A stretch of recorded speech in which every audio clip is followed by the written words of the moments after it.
Hey guys, my name is Shirley and welcome to my channel where it's all about helping you achieve your goals. Now today we've got a slightly different video to what I normally create. Today we're just going to be going through my top tech recommendations for students. Alright, so now I just want to start off this video by prefacing and saying I am by no way, shape or form a techie at all. I'm no MKBHD, but tech is something that I would say is a side little passion of mine. Just thought I'd create this video sharing with you some top recommendations for students. Alright, so I'm going to be going through quite a fair bit of different techs in terms of hardware, software and such, just a mixture of things, and I'll be going on both ends of the budget. So there's some things that'll be more on the more expensive side, some things that'll be more on the budget side. I will be going through the tech itself, then I'll be going through the pros and cons of each item. So yeah, there's a whole lot of things coming through your way. So yeah, sit back, relax and enjoy the video. Personally, I ride with the 2019, well it's a 2018 but I got it in 2019, the 13-inch MacBook Pro. I have the 2.4 gigahertz quad core processor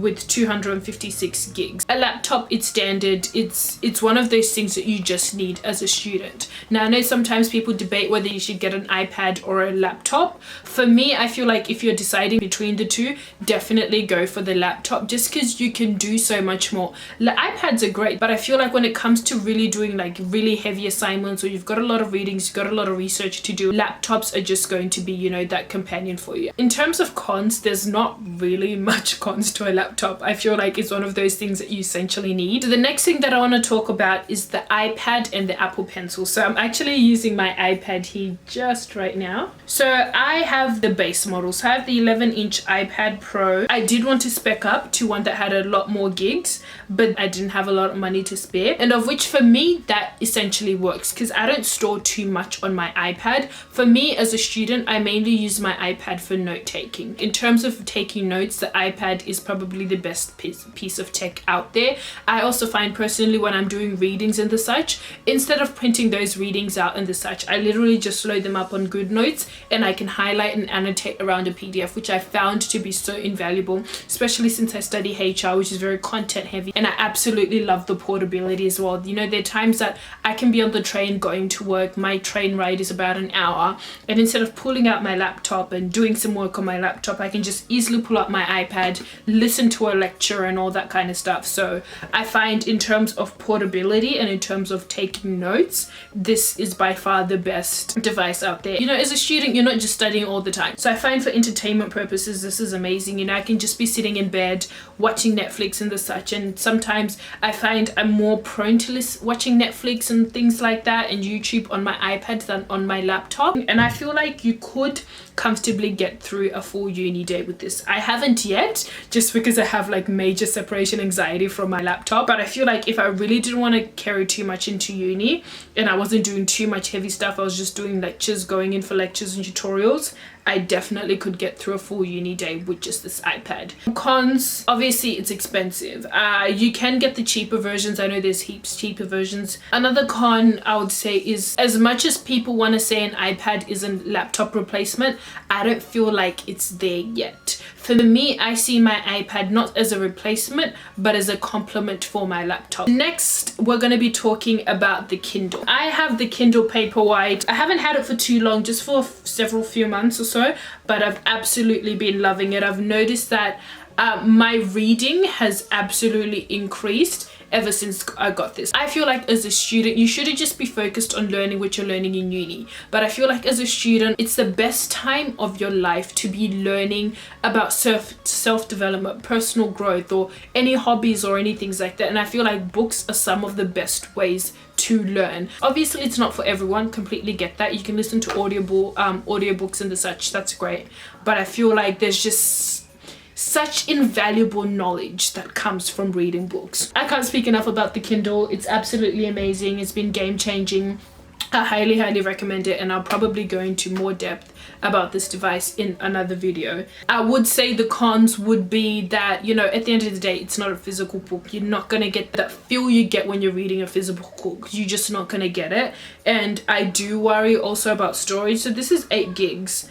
I feel like that's enough, but I'm a bit paranoid about running out of storage. So far we haven't had any issues, and I've got quite a few books there, but I'm just wondering in the long term, you know, a few years down the track, is it going to be able to hold all the books that I want?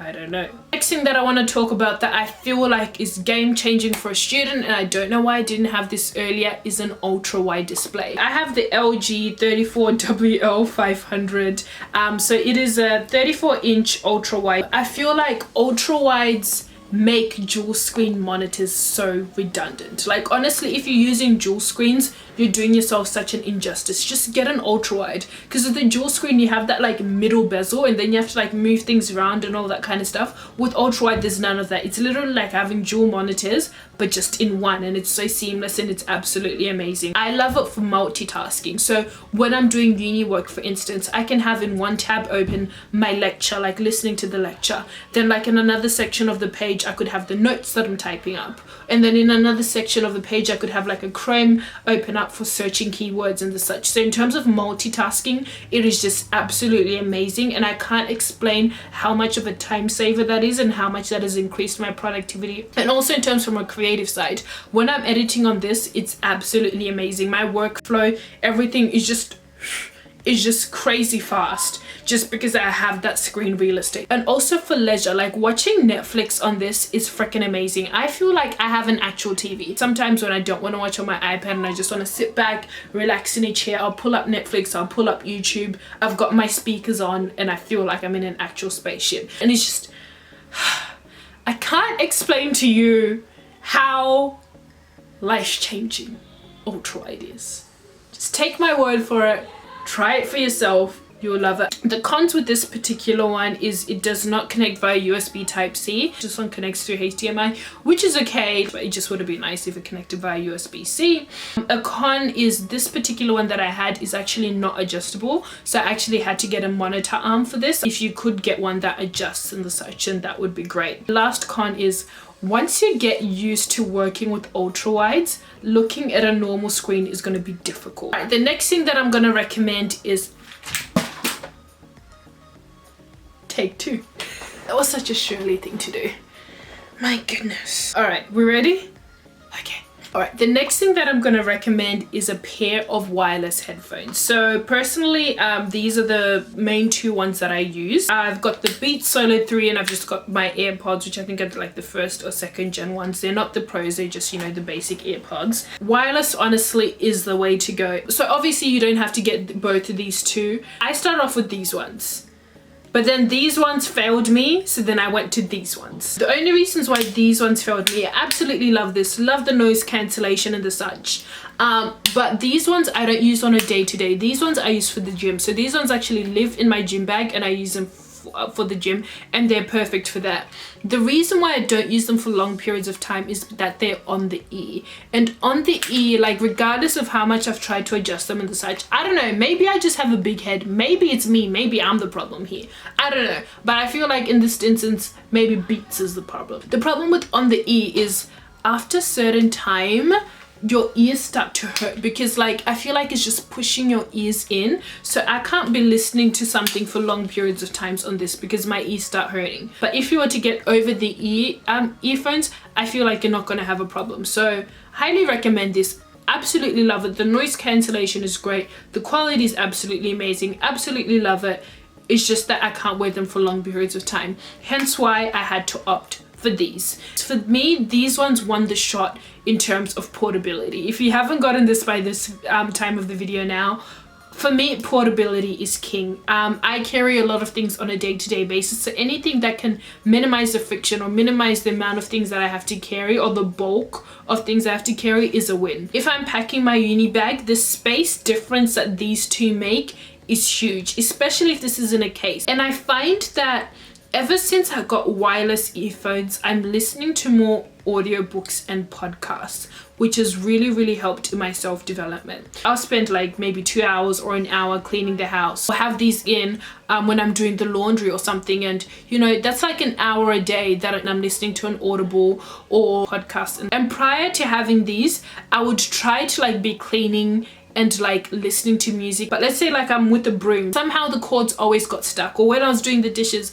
I always found, like, I'm a clumsy person, I'm just gonna admit that, somehow I always found a way to get my hands stuck in the wires. Next thing that I'm gonna recommend is I don't know if you even consider this tech, but I consider it because it's changed my life, is Apple Pay. For me, again, it's coming back to portability. I am somebody who likes to reduce as much friction from my life. I just like to be portable. I like to be able to move when I want to and not have restraints and just be like, you know, I just want to just glide with it, you know, type of thing. And I feel like Apple Wallet and, you know, just going digital in general has helped. And obviously the cons for that is there's still some places that need cash, of which I don't know why in 2020 we still need to pay for cash for certain things. It's just ridiculous. It's completely beyond me. And sometimes if you are making like really big purchases, they do actually require you to swipe your card. So I still have my wallet with me, like if I know I'm gonna do like big purchases and the such, but otherwise then, you know, I just carry my phone and I'm set to go. Next thing that I recommend is investing in cloud storage.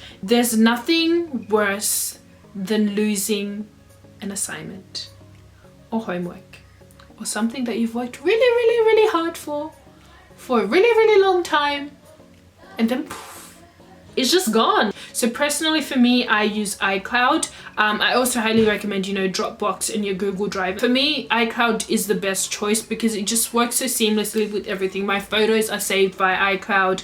A lot of my documents I just save on my MacBook, which then saves on my iCloud. You know, some people may be reluctant to pay that, you know, $4.99, but for me, I'm paying for peace of mind, and you can't really put a price tag on that. Like, I know for me, I never used to do like this whole cloud storage and stuff, and I travel a lot. Like, travel is something that's very close to me, and I would travel a lot and I'd take photos, but there's so many photos that I've lost just because I didn't have them backed up. I didn't have them saved. I only had them saved to my, like, you know, the SD card in my camera. I lost that SD card and now I don't have those memories. And for me, that's, you know, that's something that you can never gain back. Like, you can never, you know, redo that trip and retake those photos. I also love the idea of a cloud system just because you can access it from so many devices. Like, for instance, like these YouTube notes, I type them up on my laptop, but because they're saved on Google Drive, I can easily access them on my iPad, and I can also easily access them on my phone. If you don't want to invest in cloud storage, I also highly recommend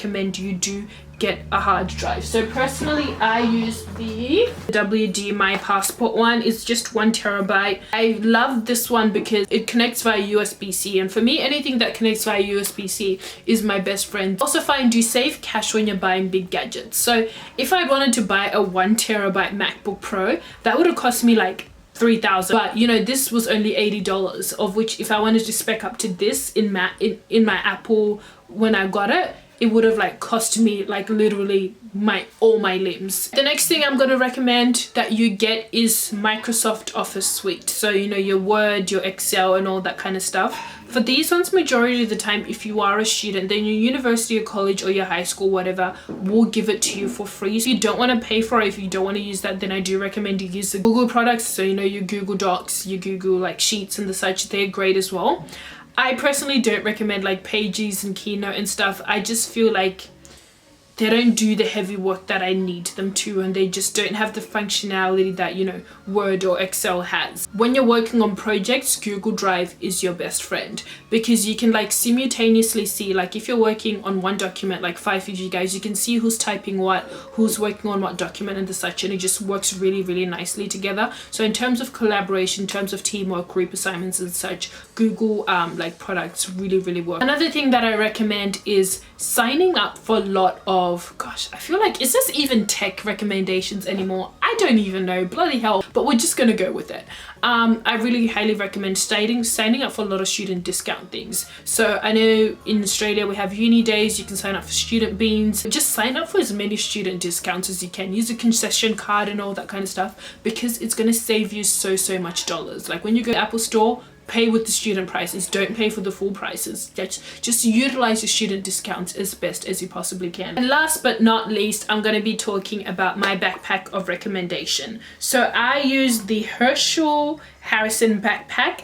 I feel like Herschel discontinued this, but I know there's certain places that you can still get it. I got mine from Universal store and I quickly just checked before and they still sell it, but on the Herschel store, I can't see them selling it. So I got the Herschel Harrison. But the closest one, if you can't get the Harrison, would be the Pop Quiz, which I'm pretty sure you've heard quite a lot about. But if you can't get that one, then I also recommend the Buff Bunny Game Changer backpack. So those are my top 3 backpacks. I'm sure you can get a backpack for cheaper, but for me, I have this mentality of buy something once. And I feel like a backpack in school is something that you interact with on a daily basis. If not a daily basis, then at least a weekly basis. And I feel like if it's something you're going to be using that often, you're going to be using it for like the duration of your schooling life, then at least invest in something that is high quality. This bag, it has just lasted me. It's maintained its quality. It's very comfortable. It's got all the compartments that I love, that I need. I'll probably go in depth about this in a what's in my uni bag video. What I love about the Buff Bunny one, which a lot of the other ones don't have and I really wish they had, the Buff Bunny one actually has a place to keep your meals in, which is, you know, absolutely game changing. You can go watch my what's in my work bag video. It has something similar. And just going into the cons, I really do wish this had a water bottle holder. That would have made a big difference. And I do wish it had a place to like separately keep my meals, but I know that's not something that a lot of backpacks do, so that's completely fine. So yeah, that's it for me today. Hopefully you guys have liked this video. Make sure you pop that like button, you pop that subscribe button if you haven't already, and share this video around with your friends. But that being said and done, dream big and hustle hard. I'll see you again in the next one. Bye.